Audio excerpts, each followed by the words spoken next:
네, 미국의 트럼프 대통령이 미국의 NBC와의 뉴스 인터뷰에서, 네, MBC 아니고 미국 NBC 뉴스입니다. 여기와의 인터뷰에서 삼선 가능성에 대해서 살짝 내비쳤습니다. 이 뉴스 인터뷰가 삼선을 원하느냐라는 질문을 했었는데, 트럼프가 나는 일하는 걸 좋아한다. 그리고 삼선 가능성에 대해서는 농담이 아니다. 하지만 아직은 논의하기에는 이르다고 생각한다. 이런 식으로 약간은 내비치는 그런 모습을 보였다고 합니다. 물론 여러분, 삼선 도전이라는 게 미국 헌법에 대통령은 2번까지만 출마할 수 있도록 이렇게 나와 있어요. 출마가 2번 정도 할 수 있도록 나와 있습니다. 그래서 이 삼선을 제한하는 헌법을 바꾸는 거죠. 개헌을 하려면 우리 일반적인 상식으로는 그렇게 하려고 하는데, 상원과 하원에서 3분의 2 이상의 창선표를 받아야 되고, 또 개정헌법에서는 미국 50개 주의 3분의 2 이상에서 주의회 비준이나 주민투표 방식으로 가결돼야 효력을 발휘해요. 이게 굉장히 어려운 과정이거든요. 그래서 공화당은 현재 하원 435석 가운데 218석, 상원 100석 중에 53석을 확보해서 지금 과반인데, 이 개헌안을 통과시키려면 반드시 민주당의 협조를 얻어야 하는 거죠. 그런데 여러분, 협조하겠습니까? 저는 안 할 거라고 봅니다. 그래서 이게 좀 현실적으로 될지는 모르겠습니다만, 여러분, 그러나 트럼프는 한다면 하는 사람이었습니다. 지금까지 재선한다면 했고, 본인이 한다는 거 다 한다면 하는 사람이었기 때문에 이런 가능성을 내비쳤으니까 또 나중에 어떻게 될지는 모르겠죠. 지난번에서도 몇 번이나 이런 것을 암시한 적은 있어요. 첫 번째 임기 때도 네바다주 유세에서 우리는 백악관을 4년 더 차지할 것이다. 이거는 재선을 말한 거죠, 현재. 그리고 우리는 그 다음에 협상할 것이다. 아마도 우리는 그 다음 4년도 가질 자격이 있을 거기 때문이다. 이런 식으로 트럼프 일기 때부터 삼선에 대한 목소리를 조금씩 내기는 했었습니다. 여러분, 이거를 알아가시고 어떤 식으로 상황이 바뀔지 한번 보겠습니다. 그래서 지금 수정헌법에는 대통령의 2번 정도 나올 수밖에 없다. 2번만 나올 수 있다. 이렇게 제안을 했는데, 어느 식으로 방식을 물어봤는지 MBC에서 물어봤는데요. 뭐라고 했냐면, JD 벤스 부통령이 출마한 뒤 트럼프에게 대통령을 다시 넘기는 그런 시나리오, 혹시 그렇게 할 겁니까? 이렇게 물어봤는데, 그건 하나의 방법이고, 하지만 다른 방법도 있다 라고 말을 했습니다. 그런데 다른 방법으로 어떤 방법이 있느냐라고 했을 때는 아직 말할 수 없다, 이런 식으로 말을 하셨습니다. 그래서 좀 흥미롭게 보겠습니다.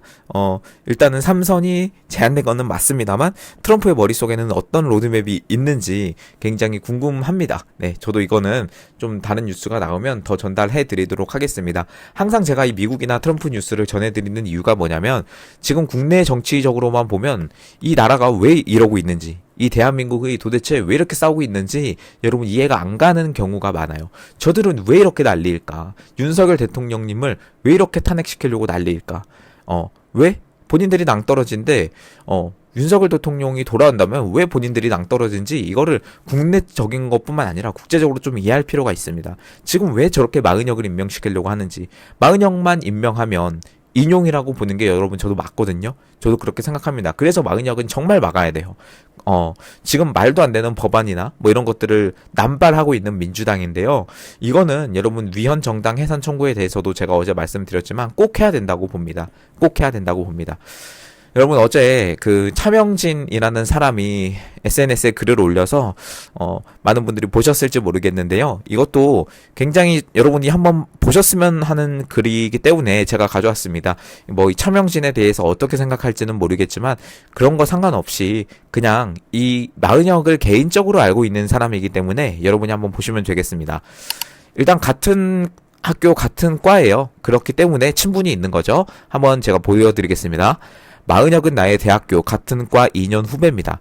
개인 간의 일이어서 머뭇거렸으나 대한민국의 명운이 달린 문제가 되어버려 공개합니다. 나는 학교 다닐 때 그 친구와 특별한 교우는 없었습니다. 다만 같은 운동권이었고 인간적으로 훈훈하고 설득력 있게 말을 잘하는 친구라는 인상이 있었습니다. 사회에서 노동운동을 할 때 나는 서울구로공단에서 김문수 씨가 우두머리인 선호련이라는 조직의 일원으로 일을 했고, 그 친구는 인천에서 노회찬 씨가 우두머리인 인민노련이라는 조직에서 일을 했습니다. 당시 선오련이 선발주자였는데 뒤늦게 출범한 인민노련은 선오련을 뛰어넘는다는 의혹 때문이었는지 강령에서 사회주의를 공공연한 목표로 내걸었습니다. 마은혁이 인민노련에 속해 있다는 풍문은 들었으나 직접 만나지는 못했습니다. 한참이 흘러 내가 한나라 등의 국회의원일 때 어느 날 마은혁의 전화를 받았습니다. 오래전 기억이라서 사실관계가 어긋나 자꾸 고쳐 쓰는 것 양해 바랍니다. 이념 편향적 판결로 무리를 빚고 있던 마 판사가 그로 인해 자신의 재임용 문제가 불안하자 나에게 도움을 요청한 겁니다. 마은혁은 형이 정권 실세이니 힘 좀 써주세요 부탁했습니다. 내가 2가지 주문을 했습니다. 너네 조직이 과거 경찰에 검거됐을 때 조직을 살리기 위해 전혀 관계가 없는 내 이름을 불어서 나에게 국가보안법 굴레 씌운 걸 사과해라. 네가 사회주의자가 아님을 공개적으로 천명하라. 그러면 내가 힘 좀 써보겠다. 마은혁의 전화는 그게 끝이었습니다. 나 역시 어떤 힘도 쓰지 않았습니다. 근데 그 친구는 제 임용에 성공했습니다. 나보다 센 사람이 많았나 봅니다. 나는 아직도 마은혁이 인격적으로는 훌륭한 사람이라고 생각합니다. 그러나 그는 사회주의 이념을 절대 포기하지 않았습니다. 그의 행동거지에는 혁명을 위해 수단 방법을 가리지 않는 혁명가 특유의 작품이 고스란히 남아 있습니다. 반국가 세력이 왜 저렇게 마은혁 임명에 목을 거는 걸까요? 그는 문형배 같은 친구처럼 그냥 좌파편이 아닙니다. 보통 법관처럼 온실 속에서 세상을 재단하던 사람이 아닙니다. 우리가 흔히 보는 여의도 586과도 다릅니다. 목숨 걸고 맨손으로 혁명을 하려던 사람입니다.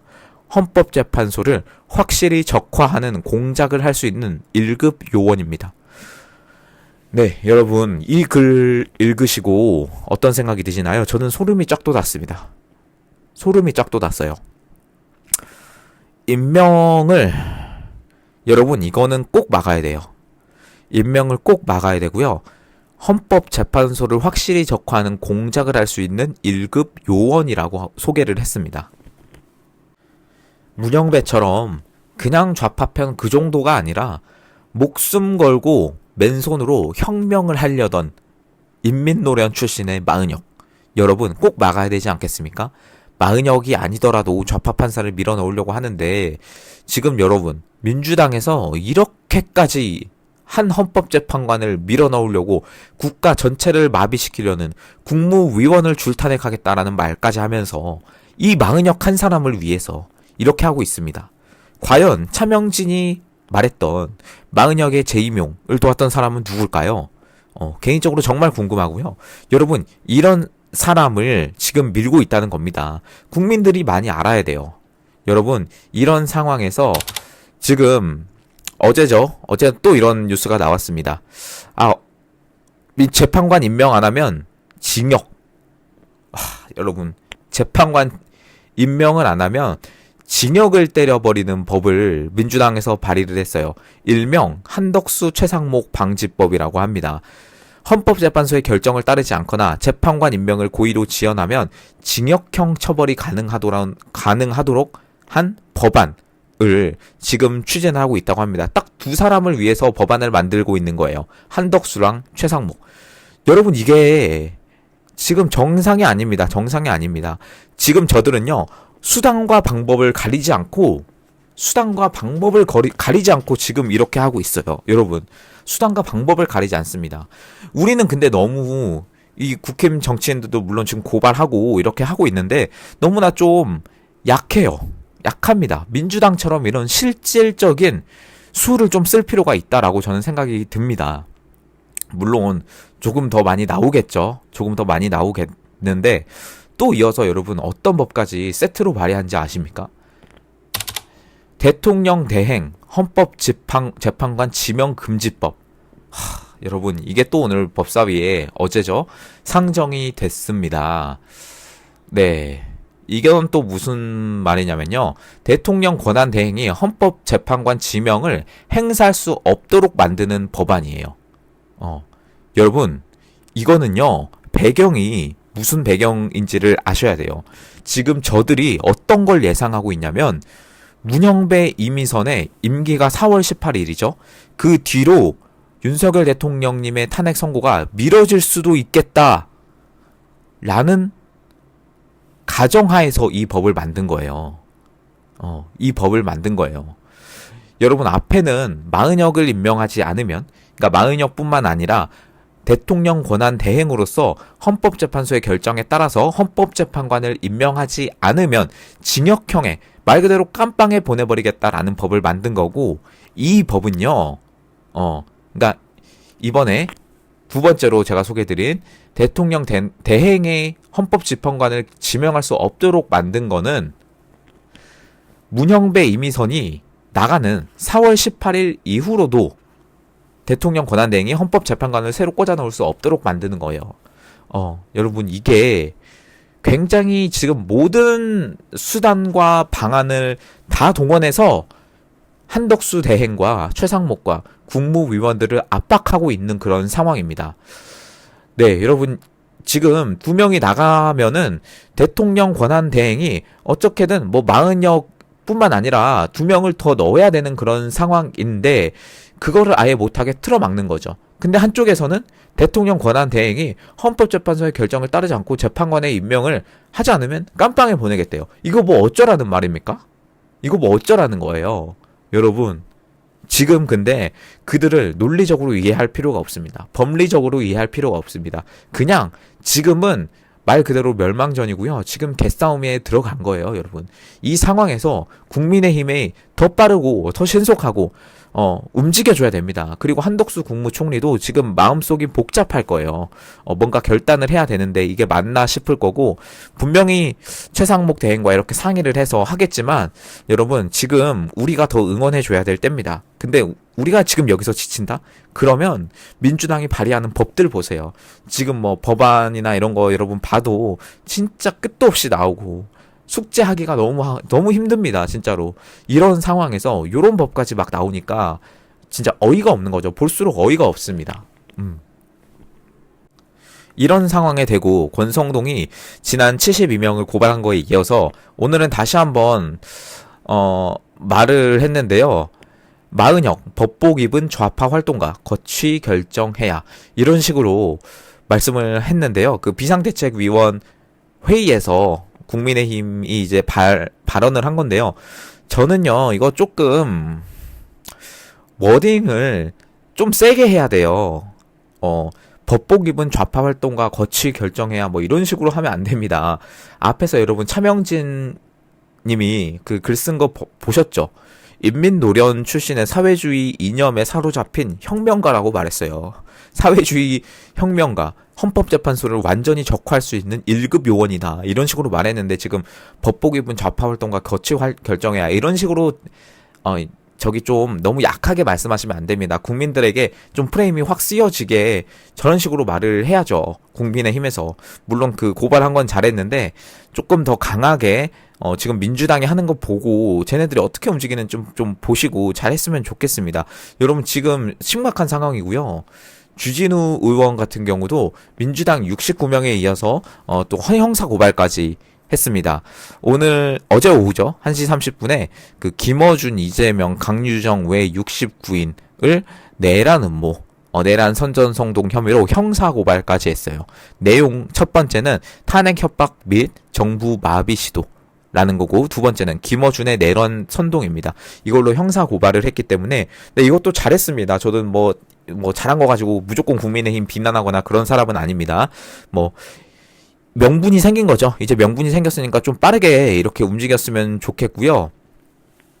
일단 민주당 측에서 오늘까지 마은혁을 임명 안 하면은 중대 결심할 거다, 한덕수 총리를 재탄핵할 거다, 지금 돌아오신 지 얼마나 됐다고 지금, 네, 아무튼 간에 그렇게 할 거다라고 했고, 또 다음은 또 최상목 대행이죠. 아마 동시에 할 수도 있습니다. 여러분 이런 상황에서 그 다음으로 넘어가면 정말 어떻게 될지 모르겠는데, 여러분 이 상황에서 만약 진짜 발의한다 라고 하면 해결책은요, 저는 여러분 조금 조심스럽긴 합니다만 위헌정당 해산 청구 진지하게 생각해 볼 때라고 생각합니다. 지금 형사고발이나 이런 거나 여러 가지 내란 선정 고발이나 이런 게 여러분 시간이 오래 걸려요. 물론 해야 되는 거 맞는데 시간이 오래 걸리고 쉽지 않습니다. 이렇게 계속 늘어지고, 지금 저쪽에서는 4월 18일 문형배 임의선이 임기가 만료된 뒤 상황도 가정하면서 헌법재판관 임명하지 못하게, 그러니까 지명을 하지 못하게 대통령 권한대행이 그런 법까지 만드는데 지금 결정을 해야 되는 시기라고 보고요. 뭐 위헌 정당 해산 청구뿐만 아니라 뭐 총사퇴 이런 방법도 있는데 총사퇴는 국민의힘 나머지 그 배신 의원들이 할지를 모르겠어요. 뭐 탄핵안 각각 탄원서도 제출을 안 하는데 총사퇴를 할지는 모르겠습니다. 뭐 그런 상황이고요. 여러분 계속해서 우리가 지금 뭐 모이고 헌법재판소 앞에 가고 이렇게 하고 있는데 지금 시간이 좀 늘어지고 막 어느 일각에서는 6월, 7월까지 갈 거다. 그냥 윤석열 대통령 직무 정지 상태로 저렇게 계속 놔둘 거다. 오히려 플랜 B는 그거다. 라고 하는 들리는 이야기들이 많은데요. 지금 헌법재판소 내부에서 결정을 못 내리는 거. 막 5대3으로 이제 갈려서 아예 결정을 못 내리고 있다라고 하는 건 막 또 있고 180일 직무정지에 180일이 있는데 그게 또 강제적인 건 또 아니래요. 그래서 넘어갈 수도 있다. 뭐 이런 이야기도 있고요. 여러분 이런 상황에서 우리가 정신 바짝 차려야 된다고 생각합니다. 한덕수 총리나 최상목 대행이 지금 이번 주 안에 언제 탄핵될지 다시 한번 몰라요. 근데 이거는 무조건 200석 그걸로 버텨야 되고 물론 꼼수 탄핵으로 또 총리권 가지고 장관급 건을 가지고 막 150석으로 탄핵하겠다 뭐 그러기도 하겠지만은 지금은 여러분 멸망전입니다. 우리가 조금 더 노력을 해볼 필요가 있고요. 지금 우파 유튜브들에 대해서 여러분 어떤 식으로 이 알고리즘이 형성이 되는지 여러분도 아실 거예요. 저뿐만 아니라 다른 분들도 느끼고 구독자분들도 그렇게 느끼고 있습니다. 댓글로도 많이 달아주시고 여러분 이 상황에서 정말 쉽지 않은 싸움입니다. 솔직히 말씀드리면 쉽지 않은 싸움이고 지금까지 뭐 쉬웠던 싸움은 없었겠죠. 그럴 거면은 윤석열 대통령님 이런 결단 안 했겠죠. 여러분 어쨌든 간 끝까지 갈 겁니다. 저도 유튜브를 하는 입장으로서도 계속해서 헌재 앞에 나갈 거고 계속해서 끝까지 갈 겁니다. 여러분 지금 상세 내용에 멤버십 계속 열려 있는데 지금 알고리즘이 이건 좀 노골적으로 탄압을 하고 있는 게 느껴져요. 여러분 이 상황에서 멤버십 가입 상세 내용에 있습니다. 조금 도와주시고 개인적으로 후원해주신 분들 정말 감사드립니다. 그 영상 하단 마지막 참고 부탁드리겠습니다. 그분들 덕분에 채널 이렇게 운영하고 계속 지속할 수 있습니다. 여러분 또 라이브에서 또 뵙겠습니다. 이런 상황에서 하루하루가 다르게 상황이 바뀌고 있고요. 지금 마은혁 지금 저쪽에서는 마은혁 한 명을 가지고 엄청나게 목숨 걸 사투를 지금 하고 있습니다. 국힘도 목숨을 걸고 막아야 됩니다. 네, 한덕수 총리도 조만간에 뭔가 워딩이 나오지 않을까 싶습니다. 온라인이든 오프라인이든 여러분이 가능한 일에 대해서 조금 힘써 주시면 좋겠습니다. 저도 더 파이팅 하겠습니다. 감사합니다.